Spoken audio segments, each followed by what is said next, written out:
Hello guys, I'm just going to do a very quick sharing over here because just now over lunch I actually met one of my clients. Back then, a few years ago, she actually went to buy herself some fire sales development, and then now she's actually trying to market her unit and sell. So even though putting at market price, right, she find it having difficulty to sell. And not only that, her neighbors, some of them have actually sold at a loss as well. So I thought that this is something useful and important to share with you guys on actually what are the things to avoid. Let's say if you are looking out for this kind of properties, because it can be very dangerous when, let's say, people offer you something very good, but end of the day, is it easy to exit, or can you even exit with profit or not? That's a different thing altogether. So I'm going to use this chance to just share with some of my friends. So if you are regularly in the market, or in case you are not in the market, actually fire sales do happen time to time. They can happen from developer, and they can happen from individual resale units as well. These are just some examples of fire sales belonging to developer. So usually what happens is that they have a 5-year runway to sell, and they are unable to clear the units during the first 4 years. So when it comes to the last year or to the final few months, they really can't let go of the units. That's why they are letting go some units at a discount. So don't be surprised, some of the units that they sell, right, can actually be cheaper than compared to people who buy from day one. So is it scary or not? Let's say if you buy from day one, it also can be quite scary. So most important thing here is whether or not do you buy a development or do you buy a unit that is good or not. I feel that is more important rather than the price itself, because price is what you pay, but value is what you get. So coming back to this, we have some examples here. We have 5 Derbyshire. Back then in 2022, they were giving some discounts. So basically, buyers who entered then, they actually had some savings of 170,000 all the way to 200,000. So what will they tell you is that, hey, you buy now, this is the potential that you get, the valuation is this. So next time you will be able to so-called sell for 200,000 more, because that was the previous price. And then another developer, even more lihai, 𝑑𝒓𝒐𝒑𝒆𝒔𝒄 developer, they actually launched a fire sale to clear their units back then in 2020. And you can see they can slash prices up to 500,000 so that they can avoid the ABSD. Okay, even in the resale market, you get to see this as well. Okay, I do receive messages like this time to time. Okay, you can see some of the projects here, fire sale. Okay, all these are actually resale properties. And then you can see some, genuine fire sale, currently tenanted. Okay, very dangerous. They probably promise you good rental, and then the price dropped from 1.35 all the way to 1.2, and that is like 150k below valuation. So the question is, you buy 1.2 now, can you sell 1.35 or not? Because the person cannot even sell 1.35, correct? Why did the person need to sell at 1.2? That's the most important thing you need to understand.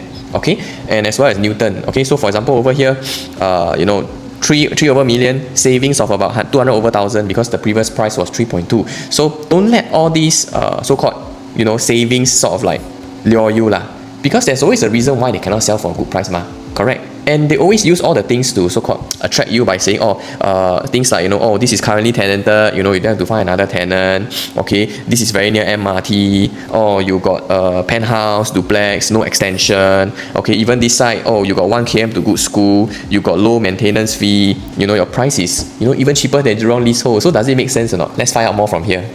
Okay, so firstly, right, you need to understand why is there a fire sale.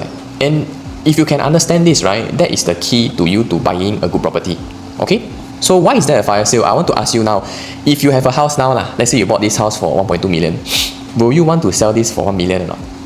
Honest, do you want to sell at this price or not? You probably won't. Even my own property, let's say I bought for 1.4 back then in 2020. Now you ask me to sell 1.2, 1.3, I won't sell correct? Even sell same price, I won't sell. I definitely have to sell for a profit, correct? So you have to understand why I cannot sell for profit. Or why do I have to, why am I forced to in these kind of situations? So these situations usually happen when, let's say for example myself, I come into some trouble. Maybe I'm sick, or maybe I got a divorce, then maybe I need to sell this asset, or maybe I run into some financial difficulty. So usually that's the reason why people actually so-called have to sell their house desperately. But before that, do they go through any process or not? You have to so-called go through their minds. So through this you can understand, why did the property come to this stage, right?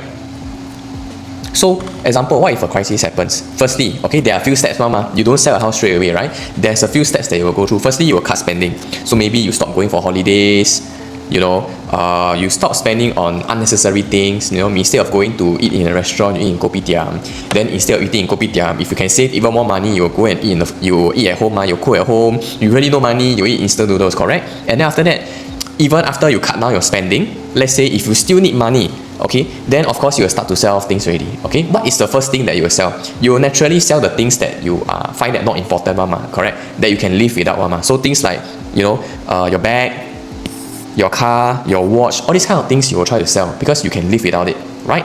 And then it comes to the next layer, important things already. Let's say you finish your car, you sell your watch, you still find that, hey, you have cash flow issues, you got problem, okay? Then you will start to sell your important things, correct? So important things, also you need to decide, hey, which one should I sell first, okay? Which one can I sell faster, okay? So naturally from there, if you need money, you definitely choose the one that, you know, you can sell faster first, correct? So normally things that are easily liquidated, stocks, bonds, insurance, you will normally sell first, because very fast, you cash out today, maybe within 1 week you get your money, okay? And then if worst come to worst, if you really no choice already, okay? Even before you start to consider selling your house, you will always have this issue, hey, can I stay back in my parents' place or not? Then I rent out my house. Can I stay in my room or not? Then I rent out my common bedroom. So all these are ways for people to generate money, But if really worst come to worst, all these things really don't help already, then they need to sell the house already. So that's where the seller needs to sell the house, okay? And this is the most reluctant part because they're actually giving up a big asset.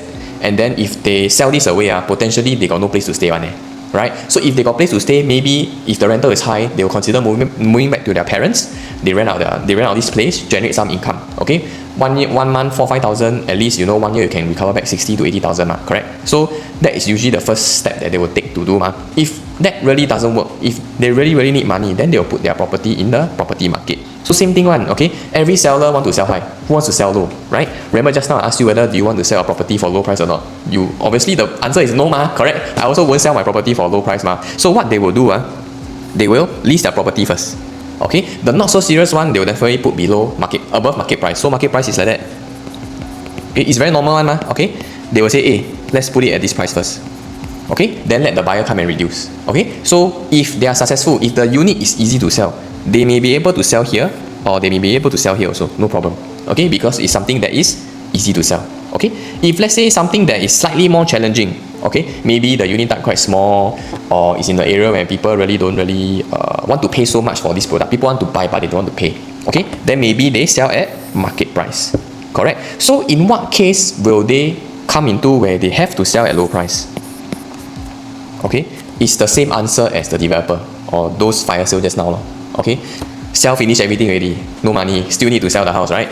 Sell at high price, cannot get. Sell at market price, cannot get. Take note, sell at market price, cannot get. So now they have to sell at low price. And I can tell you, even sell low price, maybe also cannot sell. So if you are the buyer, it is easy for you to buy. But next time when you need to sell, even though you're not urgent, will you fall into this situation or not? Because I'm not talking about the pricing now. Now price is not the issue because this person is selling below market price, correct? But the product itself is the one that cannot move. So in property, right, the most scary thing is when my valuation, for example, I bought for 1.3, then my valuation is 1.5. You know what's the scariest thing or not? I put 1.45, also nobody want. Hey, you don't be surprised. In Singapore, there are a lot of condos that are like that. Paper value go up. You buy because the paper is good, freehold, near MRT, whatever. You buy cheap. Okay. Then when time comes, you want to sell. The paper value also very good. Okay. But the problem is nobody want to buy. That is the most difficult and scariest thing that you will encounter, and that's something that I really urge you to so-called think first before you buy. Because buying, I tell you, is very easy. Today you go to the shop, you can buy anything you want. But to sell it, you really need to have the on-the-ground experience to know whether this thing can sell or not. Okay, firstly, can sell or not. Secondly, can sell at the price you want or not. These are two things that you need to go through first before you even buy. So these are the things that are very important that you should take note of. Okay, so as mentioned, it's important to understand this even if you're not in this situation, because you need to understand why people are forced to do fire sale. It's not because they want to, but after they go through all these different stages, so-called cut off their disposables, sell off the important things that are easy to sell, for example, their stock and bond, then they start to sell the house, and then they will start to put at market price, above market price, really cannot, then they sell below market price, and I can tell you, even below market price, they will still take time to sell. So this is something that you want to avoid when it comes to your future property purchase. As mentioned, it's easy to buy. Everybody can promise you all sorts of discount or whatever, but most important thing is whether the thing can sell or not, and that is what I regularly feel on the ground, and I meet a lot of people, so I do so-called absorb more of these experiences from them as well, because I meet people, we talk, and then I learn from them as well. Okay, so lessons here, firstly is try not to get yourself in this situation. So every time when we are doing financial planning when it comes to buying property, okay, firstly when we do the planning for the client, right, we usually try to set aside reserve funds for them. So what I mean by reserve funds, right? Okay, for example, maybe the monthly installment is about 5,000. Okay, then maybe after you so-called deduct away the CPF, 2004, you are left with a balance of 2006. Correct? So this 2006 we consider a top up. Okay, so bare minimum we must, when we sell the house or when we buy, or even when we buy, we must make sure that we have at least 36 months so that we can tide through this top up. Okay, and if you want to be even safer, okay, you can buffer in maybe more of this. If you can cover $5,000, maybe for 1 year. Okay, can or not? I feel that that is important planning that you should do. So every time when we're selling and when we're buying, we always try to leave some buffer so that we can tide over so-called difficult times if we need to, so that we don't end up in that stage in the first place. So that's the first thing to take note of. Okay. Secondly, let's take a look at all these fire sales that happened last time. Let's do a case study. So this is the one from 𝑭𝒊𝒏𝒈𝒂𝒑𝒐𝒓𝒆, like I discussed just now. So all these units are 592 square feet, 2 bed, 1 bath. Okay, so you take note, the price 2004 when they launched last time, all the way to 2,480. Let's just take it as 2004 lah. Okay, now when I go to my app and see the pricing for 𝑭𝒊𝒏𝒈𝒂𝒑𝒐𝒓𝒆. Okay, so this is the data for 𝑭𝒊𝒏𝒈𝒂𝒑𝒐𝒓𝒆. You can see, okay, we got the percentage ownership, 82% Singaporean, 10% PR, 8% foreigner. Okay, then when it comes to the profitability of these units, okay, you can see the whole project. Firstly, only 2. Okay, secondly, you can see the annualized gain. The average annualized gain is very, very low, only 2.68%. So what it means, it means for every $100 I put, every year I get back $2.68. Okay, and then when I click and see, so just now you notice the pricing is 2004. Okay, so when it comes to fire sale, first thing you need to take note is whether the fire sale pricing is it already marked up ready or not? Because we can see from here other people have bought 2002. Okay, then throughout the sales, right, they mark up until 2006. Then they sell you at 2004. So is it really a fire sale or not? This one you need to take note. That's very important because other people already enter cheaper than you. So firstly, that is not a real fire sale. Okay. Secondly, when we look at the pricing here, you can see this unit sold over here, June 2023. Okay, this one here sold for 2,006 per square foot.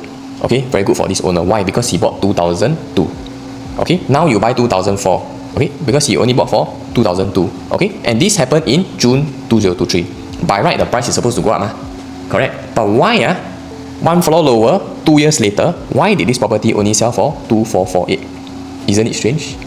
But do you know why or not? Because the fire sales, they lock in transactions of 2004, correct? So one transaction come in 2006.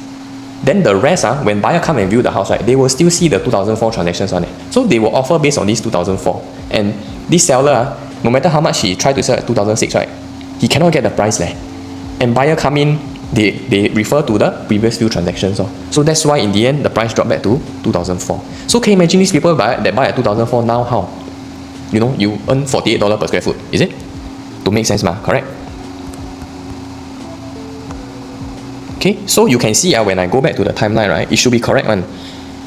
Okay, only one of the buyers, 𝑭𝒊𝒏𝒈𝒂𝒑𝒐𝒓𝒆, okay, one person, okay, I don't know for what reason buy at 2006. Okay, but the rest you can see, okay, the unit that transacted, but you can see the unit that transacted after that, 𝑭𝒊𝒏𝒈𝒂𝒑𝒐𝒓𝒆, why did they sell at 2004?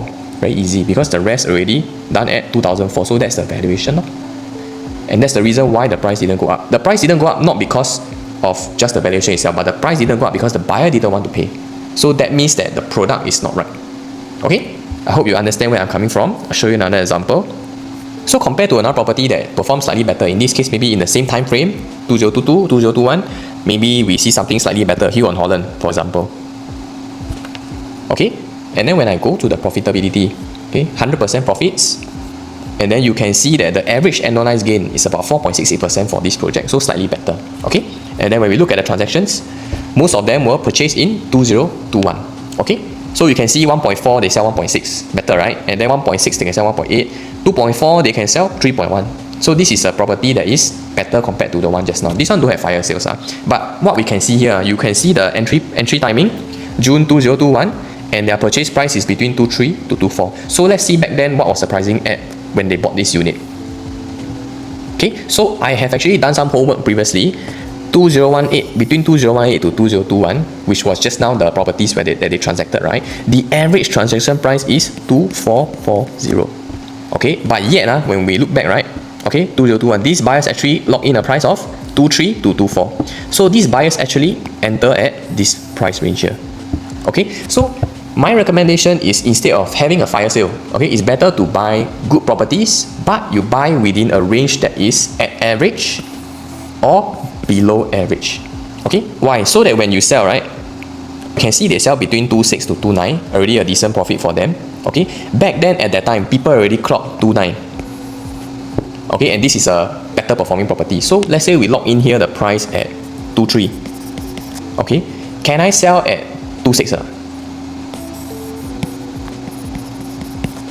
Most probably can ma. Why? Because people already hit 2.9 and this is a decent property. So when it comes to property, right, instead of fire sales, okay, my preference is to buy better properties that you can buy at average price or below average price. And you must have already a margin when you enter. So for example, over here we can see that the margin is about $600. Okay, show you more. Okay, another one, fire sales, 38 𝒊𝒂𝒑𝒐𝒓𝒆. So this one back then, they can even give discount up to 500,000. Okay, so you see, can we actually make back this 500,000? Because you buy 500,000 cheaper, you think that you will be able to sell 500,000 more expensive, right? Can or not? Let's take a look. Okay, this one is back then in 2020. You just go to 38 𝒊𝒂𝒑𝒐𝒓𝒆. Okay, let's see the numbers. For the past 2 years, no units were sold, no transactions. Okay, but is there any in the market right now? Let's take a look. Okay, from here we can see 8 listings for sale, and in the past 2 years, none have been sold. So what does it mean? I list out but cannot sell now. Okay, but never mind, that's not the most important thing. Let me just sort this unit by size. Okay, so we can see these units, for example, the 1 bedroom here, 474 square feet. So right now marketing price is 1.1 to 1.2. Okay, and then let's check back last time how much did they buy. Okay, so you see here, 474 square feet, 1.1 to 1.2. So the fire sale, did they make money or not? Okay, we try back. 1.1, 1.2 for the smaller unit. Okay, bigger unit, 818 square feet, 1.8 to 2 million. Okay, 1.8 to 2 million. Okay, you can see here is 1.6, 1.7, 1.8 also have. Okay, so now they given 500,000 discount. Can they sell at 2.1 or not? Can they sell at 2.3 or not? Okay, you can see here people asking for 2 million, 1.8. 1.8 also cannot sell because no transactions. So please be very careful when you are buying properties that have fire sale. Fire sale is a very scary word when I hear it. But to consumers, it's a very, very good marketing strategy. So you have to discern between what is good for marketing, okay, what draws attention, and what is really the thing that's on the ground. And then we come back to another property. So this is in 2020, correct? So we use that to compare with another property. Okay, this time round, let's say I will use Sterling Residence. Okay, so you can see the sales. Let's check on the profitability. Okay, firstly, there are sales happening. Secondly, it is 100% profitable. Okay, and the annualized returns are very good for the units, regardless of unit types. Okay, but of course, due to the trends, we do see that the bigger bedroom types, they tend to perform better because of own stay demand. Okay, but even for new launches, you can see the 1-2 bedrooms generally the profit is quite okay. Okay, and let's zoom in into the numbers. So for the same time period of year 2020, so you can see from here, this project Sterling Residence, they actually started the launch in 2018. So my question now is, scenario is during 2020, 2 years after Sterling launch. Okay, I have a choice of Sterling and 38 𝒊𝒂𝒑𝒐𝒓𝒆. 38 𝒊𝒂𝒑𝒐𝒓𝒆 got 500,000 discount. Okay, which one was a better choice? Now we can see because it already happened already. So when I look back at these people who bought at year 2020, okay, let me just zoom out the thing. Okay, can you see okay, I'll just screenshot this. Okay, then we go to the file that I have. Okay, Sterling Residence, year 2020. Can you see the difference here or not? Okay, I buy maybe 1 point. Just now we saw 1 𝒊𝒂𝒑𝒐𝒓𝒆 bought 1.1, sell 1.1, correct? Or 1.2, sell 1.2. Okay, difference here is I buy 1.2, I sell 1.4. Okay, I buy 2 million, I sell 2.5. Okay, and you can notice the average PSF that we have. Let me just erase this. You notice the average PSF that they enter is at 1,009 to 2,000. Okay, so when we look back, right, again I track back history. Okay, the average was 1877. Okay, at what price did they enter? 1,009 to 2,000.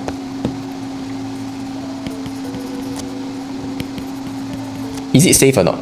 Actually not very safe because we are paying above average already. Okay, but one good thing here is that firstly, this is a good property. Secondly, people have already transacted 2266. So you still have some form of safety buffer here. Okay, and now when we look back at the pricing, okay, the pricing now is about 2425 already.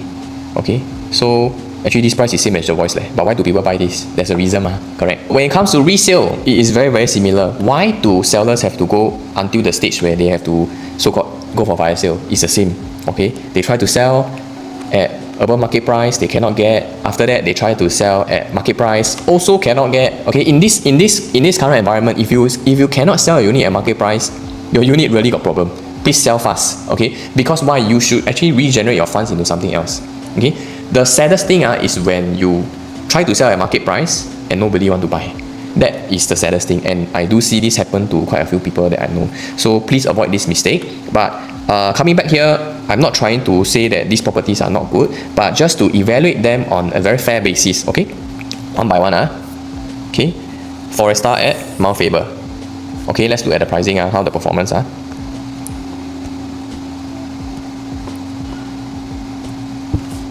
Okay, so we can see here 80% Singaporean. You will see that this is freehold and in RCR. Okay, in fact, I can tell you the distance to the train station is 400 meters. Okay, got school nearby? Have. Not the best schools but basically freehold, near MRT, cheap correct? And then this one is actually near to 𝑭𝒊𝒏𝒈 as well, this area, Pasir Panjang. Okay, and then when I go nearby, we got Reflections, we got Caribbean, we got Corals. It's very near to 𝑭𝒊𝒏𝒈. So on paper, it looks really attractive. Okay, and let's look at the performance. Because from my app, what we can see here when it comes to profitability, you can actually see how is the profits like, how much they buy, how much they exit, and what's the annualized gain when they release their property. So let's look at it. Okay, average profit 63,000, maximum profit of 195. Okay, but more important thing is to see how long have they held the property and what is the annualized gain. Okay, so when I scroll down, there are some losses as well. So this is not a project that is 100% profitable. That's not important. Okay, important thing is the profits. How does it look like? Okay, and then we can see from here, some people, despite holding for 10 years, okay, the average annualized gain is 0.53%. So this is not even enough to cover the CPF that you put inside the house there, right? And average gain of these properties are 0.64. So now okay, anyway, this message is back then already I already screenshot last time. So back then, they sell you this at fire sale, MRT, or no extension of stay, cheap, freehold, RCR. How? You want to buy it? Okay, let's do it the next one. Okay, fire sale, Forte Suites, MRT. Okay, and then for investment, they also attract you, say currently tenanted. So you don't have to find new tenant Okay, and what's the most attractive thing here? Read this carefully. 1.35 million slash 1.32 million slash 1.2 million. So this is 150,000 below valuation. And then they sell you a very sexy house, 4-meter height ceiling. Wow, you can have a chandelier, and then they don't charge you for the airspace also. So this 4-meter is not part of the 678 square feet here. Okay, so really you put yourself in the seller's shoe. If the property really so good, do you really want to sell 150,000 below bank valuation or not? Will you try to sell at market value first? That's the most basic thing, correct? And when we look at the numbers here, okay, I will feel very sad for the owners Okay, let's go to Forte Suites. Let's take a look. Again, freehold, 2016. So it's a very young property. Okay, 106 units. MRT, 700 meters. Primary school, have. Childcare, have. Shopping center, also have. It's within 1 km to Novena Square some more. Okay, you look at how it has performed. Okay, so you can see the performance is, I would say, quite similar to Foresta Okay, 80,000 average profits. Okay, people lose money also. And then I know back then these people, they bought from developer. and then developer actually sold them for a very low price. It's freehold, and the best thing, they offer you guarantee yield I think for about 3 years. So after 3 years the rent drop then how? Okay, so this is the result you get lor. Right? The returns are not very impressive Or how about Newton CCR? Lowest maintenance fee, $322 only for property that is 3 million. Hey, actually it's very cheap I hear already, also very tempted, you know. And then we have what? 5 minutes to Newton and Novena MRT. 1 km to ACS SJI Farrer Park Primary. And then it's priced lower than Jurong leasehold Okay, and the savings that you get here, almost 200,000 for this unit. Okay, at 2.9 million for 2 plus study at 1496 square feet CCR. Okay, must do our due diligence. So we check first. Really, 180 units freehold. Okay, real one. Got schools or not? MRT have 400 meters. Newton some more. Newton is the MRT interchange. Got primary school? Have 1 km. You got ACS, the 2 ACSs, SJI. Within 2 click, you got St. Mark's, you got SCGS, you got SJI. Wow, actually a lot. You have 𝑐𝑗𝒂𝒑𝒐𝒓𝒆 Toa Payoh. Okay, secondary school also you have good ones. And then if you're talking about malls, you are within 400 meters to United Square, very close to United Square, Square 2, all these. Okay, and there's cold storage nearby. It's really very convenient, but in terms of the results, okay, it is very dismal. Honestly, very sad. More losses than gains, and then they sell to you, fire sale. Okay, so what are the lessons that we can actually pick up from here, right? Actually, after 2014, because of all the cooling measures, right? Actually, you want to buy property is really not easy. These are the few reasons why. Firstly, when you want to take a loan for the property, right? Maximum is 75% loan. Okay. Last time can be 90%. Okay, so now your down payment need to be 25%. Okay. Secondly, the loan is subjected to TDSR. That means, right, if you're earning 10,000 a month, your income subjected to use for the loan, to use for the housing loan is actually only 5,500. So that will restrict the loan amount that you can get severely because of based on 55%. Okay, for HDB is 30%, even lower. Okay, and this 55%, right, also includes your housing installment, your car loan, your credit card bills, everything all inside. So government does not want you to leverage. That's why they have put all these things in place. And to avoid speculation, there's actually ABSD. So 20% for second property for Singaporeans, 20% extra. Okay, that's on top of the normal stamp fees. And also you have seller stamp duty. So if you sell within the first 3 years, there are taxes as well. So all these actually make the market very, very stable already. Okay, and besides that, you need to do your own due diligence of making your purchase a prudent one. Be it you buy a fire sale or whatever okay. Your reserve funds, make sure you have. My recommendation is 3 years to cover when you're working.